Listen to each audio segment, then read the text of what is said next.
তোমরা কম্পোজিশনের জন্য যদি মাত্র 3টা ফরম্যাট শিখে যাও তাহলে যে কোনো কম্পোজিশন আসলে তোমরা অ্যান্সার করতে পারবা। আসসালামু আলাইকুম ওয়া রাহমাতুল্লাহি ওয়া বারাকাতুহু। সুপ্রিয় দাখিল পরীক্ষার্থীবৃন্দ, 2026 আত-তাদরিস অনলাইন মাদ্রাসার পক্ষ থেকে তোমাদের সবাইকে স্বাগতম। ইংরেজি দ্বিতীয় পত্রের রাইটিং পার্ট নিয়ে তোমরা কি অনেক বেশি চিন্তিত? অনেক কম্পোজিশন পড়ার পরও কমন পড়বে কিনা এটা নিয়ে তোমরা চিন্তিত? তোমাদের এই চিন্তা দূর করার জন্য আমি তোমাদের জন্য মাত্র 3টা ফরম্যাট নিয়ে হাজির হয়েছি। তোমরা কম্পোজিশনের জন্য যদি মাত্র 3টা ফরম্যাট শিখে যাও তাহলে যে কোনো কম্পোজিশন আসলে তোমরা অ্যান্সার করতে পারবা। মনে রাখবা, কম্পোজিশনে 20 মার্কস। তোমার এ প্লাস পাওয়ার জন্য বা এ প্লাসের চেয়েও বেশি, 90-এর চেয়েও বেশি পাওয়ার জন্য এই কম্পোজিশন খুবই গুরুত্বপূর্ণ। তো তাহলে আর দেরি নয়, আমি তোমাদেরকে দেখিয়ে দিচ্ছি সেই কম্পোজিশন ফরম্যাটগুলো কি কি। কয়টা ফরম্যাট? 3টা ফরম্যাট। এই 3টা ফরম্যাট পড়লেই তুমি যে কোনো কম্পোজিশনের অ্যান্সার করতে পারবা। প্রথমে হলো descriptive composition format. Descriptive composition কি? যেমন এক্সাম্পল হলো tree plantation, female education, physical exercise, wonders of modern science, patriotism, discipline, duties to parents. এই ধরনের যে টপিক, এগুলি হলো ডেসক্রিপটিভ কম্পোজিশন। এই ধরনের কোনো কম্পোজিশন যদি তোমাদের পরীক্ষায় আসে সেই ক্ষেত্রে এই ফরম্যাটটা তোমরা ফলো করবা। এই ফরম্যাটটা তোমরা মেমোরাইজ করবা এবং এই অনুযায়ী লিখে দেবা। এইটার মোট 5টা প্যারা দেয়া আছে। এই 5টা প্যারা তোমরা শিখে নিবা। 5টা প্যারা, প্রথমে ইন্ট্রোডাকশন, তারপরে আরেকটা প্যারা, এরপরে আরো একটা প্যারা দেয়া আছে, কনক্লুশন আছে। আর এইখানে তোমাদের সহজে এটা শেখার জন্য যেটা অ্যাড করেছি সেটা হলো এই যে বাংলা মিনিং। প্রত্যেকটা প্যারার বাংলা মিনিং এখানে দেয়া আছে। আরো সহজে বোঝার জন্য তোমাদের প্রত্যেকটা ওয়ার্ড ভেঙে ভেঙে আমি এই মিনিংগুলো দিয়ে দিয়েছি। এখানে সব বাংলা মিনিং দেওয়া আছে। প্রত্যেকটা ওয়ার্ড ভেঙে ভেঙে বাংলা মিনিং দিয়ে দিয়েছি। তাহলে এই ফরম্যাটটা তোমরা যদি শিখে নাও এবং এইগুলো থেকে যে কোনো একটা যদি আসে তাহলে তোমরা এটা কাজে লাগাতে পারবা। এবং এটা যদি পুরোপুরি তোমরা লিখতে পারো, কোনো রকমের বানান ভুল যদি না হয়, সেন্টেন্স মেকিং যদি ঠিকঠাক থাকে যেভাবে এখানে দেয়া আছে, তাহলে আশা করি তোমরা খুব ভালো নাম্বার পাবা, 19 পাবা ইনশাল্লাহ। আর এই ফরম্যাটগুলোকে, এই ফরম্যাটের পিডিএফগুলো এই ভিডিওর ইনবক্সে, কমেন্টসে দেয়া থাকবে। তোমরা কমেন্টসটা ফলো করবা, কমেন্টসটা দেখবা এবং সেখান থেকে এটা সংগ্রহ করবা। তাহলে কি বলেছি? Descriptive format. ডেসক্রিপটিভ ফরম্যাট হলো এটা। আর ডেসক্রিপটিভ যে টপিক, এগুলো হলো এইখানে দেওয়া আছে এই। সো আশা করি তোমরা এই ডেসক্রিপটিভ কম্পোজিশন ফরম্যাটটা বুঝতে পেরেছো। এগুলোকে এখন যদি প্রত্যেকটা বাংলায় আমি মিনিং বলে যাই তাহলে অনেক সময় লাগবে, ভিডিওটা অনেক বড় হয়ে যাবে। সো এইগুলো আমার বাংলা মিনিং ধরে ধরে বলার প্রয়োজন হবে না। কেন প্রয়োজন হবে না? কারণ প্রত্যেকটার সেন্টেন্স বাই সেন্টেন্স মিনিং দেওয়া আছে। সেন্টেন্স বাই সেন্টেন্স মিনিং ধরতেও যদি অসুবিধা হয়, প্রত্যেকটাকে আবার আমি ভেঙে ভেঙে ওয়ার্ড বাই ওয়ার্ড মিনিং দিয়ে দিয়েছি। সো এখন তোমরা নিজেরা যে কেউ কোনো রকম টিচারের সহযোগিতা ছাড়াই তোমরা নিজেরা এটা শিখতে পারবা। তাহলে ডেসক্রিপটিভ ফরম্যাট নিয়ে আলোচনা করলাম, আশা করি তোমরা বুঝতে পেরেছো। এবার আমরা 2 নাম্বার ফরম্যাটে যাব।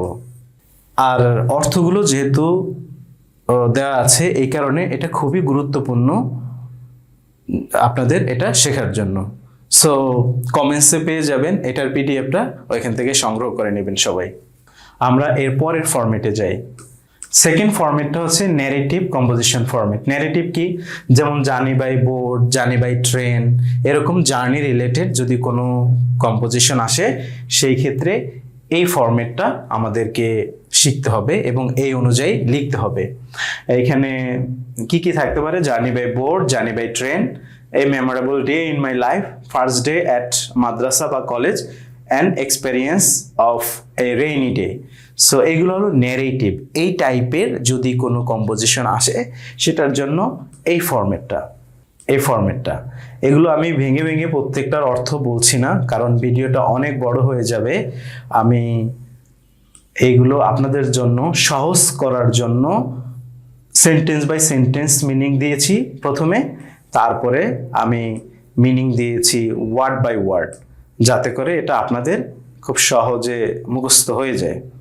এই যে সেন্টেন্স বাই সেন্টেন্স মিনিং এখানে দেওয়া আছে, সেন্টেন্সের মিনিংগুলো এখানে দেওয়া আছে সব একসাথে। তারপর এখানে দেওয়া আছে ওয়ার্ড মিনিং। সো এটা ডিফিকাল্ট হওয়ার কোনো প্রশ্নই ওঠে না, খুবই ইজি হবে আপনাদের জন্য। পিডিএফটা জাস্ট ডাউনলোড করে নেবেন কমেন্টস থেকে, তাহলেই হবে। তাহলে এখানে কথা বললাম কি নিয়ে, এটা হলো ন্যারেটিভ কম্পোজিশন। ন্যারেটিভ কম্পোজিশন আসলে আপনারা এই ফরম্যাটটাকে ব্যবহার করবেন, ইনশাল্লাহ ফুল মার্কস পাবেন, কোনো রকমের মিস্টেক যদি না হয়। আরেকটা কম্পোজিশন আসতে পারে, সেটা হলো আর্গুমেন্টেটিভ কম্পোজিশন। আর্গুমেন্টেটিভ কম্পোজিশন কি, যেটা মানে দুইটা সাইড আছে, ভালো সাইড আছে, খারাপ সাইড আছে। এই ধরনের কম্পোজিশনও আসে পরীক্ষায়। সেগুলো কি কি, যেমন মোবাইল ফোন সম্পর্কে যদি আসে, এটার দুই সাইডই আছে, ভালো সাইড আছে, খারাপ সাইড আছে। সো এটা আর্গুমেন্টেটিভ টপিক। সোশ্যাল মিডিয়া, এটার মধ্যে ভালো মন্দ দুটোই আছে। স্টুডেন্ট পলিটিক্স, ছাত্র রাজনীতি, দুইটা সাইডই আছে, ভালো মন্দ। তারপরে is English necessary for success, এটা ইম্পর্টেন্ট না, এটা ফলো করতে হবে না বা এটা লাগবে না আপনাদের। মডার্ন সায়েন্স ভার্সেস নেচার, এই টাইপের যদি আসে, যেমন মডার্ন সায়েন্স আর হলো নেচার, প্রকৃতি এবং আধুনিক বিজ্ঞান। সোশ্যাল নেটওয়ার্কিং সার্ভিস তো বুঝতে পারছেন, এটারও ভালো সাইড আছে, খারাপ সাইড আছে। ইউজ অফ ইন্টারনেট এডুকেশন, শিক্ষায় ইন্টারনেটের ব্যবহার, এটার ভালো সাইড আছে, খারাপ সাইড আছে। সো এইগুলোকে বলে আর্গুমেন্টেটিভ কম্পোজিশন। এই ধরনের টপিক যদি আপনাদের এক্সামে আসে, তার জন্য একটা ফরম্যাট দেওয়া আছে। এই যে দেখেন একটা ফরম্যাট, এই যে এই ফরম্যাটটা দেওয়া আছে। তারপর আরো প্যারা আছে, এই যে, তারপর আরো প্যারা আছে, এই যে কনক্লুশন দেওয়া আছে। স্ক্রিনশট দিয়ে আপনারা চাইলে নিতে পারবেন। তারপরে কি দেওয়া আছে, এগুলোর বাংলা অনুবাদ দেওয়া আছে, এই যে বাংলা অনুবাদ। সো বাংলা অনুবাদ আছে, ভেঙে ভেঙে ওয়ার্ড মিনিং দিয়ে দিয়েছি। এই কারণে এটাকে আর আমার বুঝিয়ে বলতে হবে বলে আমি মনে করি না, কারণ এটা প্রচুর সময় নেবে। সো ভিডিওটা দেখে আপনাদের সময় নষ্ট হোক, এটা আমি চাই না, কারণ এটা না বোঝার কিছুই নেই, যেহেতু ভেঙে ভেঙে অর্থ দিয়ে দিছি। তো এই হলো কম্পোজিশনের ফরম্যাট। তাহলে কি বললাম, মাত্র 3টা ফরম্যাট যদি আপনি শিখেন, যে কোনো কম্পোজিশন আসলেই অ্যান্সার করতে পারবেন। মনে রাখবেন, যেই কম্পোজিশনই আসুক না কেন, এই 3টা ফরম্যাটের কোনো না কোনোটার সাথে এটা মিলবে, ঠিক আছে? তাহলে আর সমস্যা কি? তাইলে অনেকগুলো কম্পোজিশন শেখার চেয়ে এই 3টা কম্পোজিশন শেখা সহজ। এই 3টা কম্পোজিশন আপনারা শিখে নেবেন এবং এটা দিয়ে আপনারা ভালো রেজাল্ট করেন, ভালো মার্কস করেন, এই প্রত্যাশা। আর এটা কই পাবেন পিডিএফটা? এটা কমেন্টসে দেওয়া থাকবে, এটা আপনারা সেভাবে সংগ্রহ করে নেবেন। ধন্যবাদ।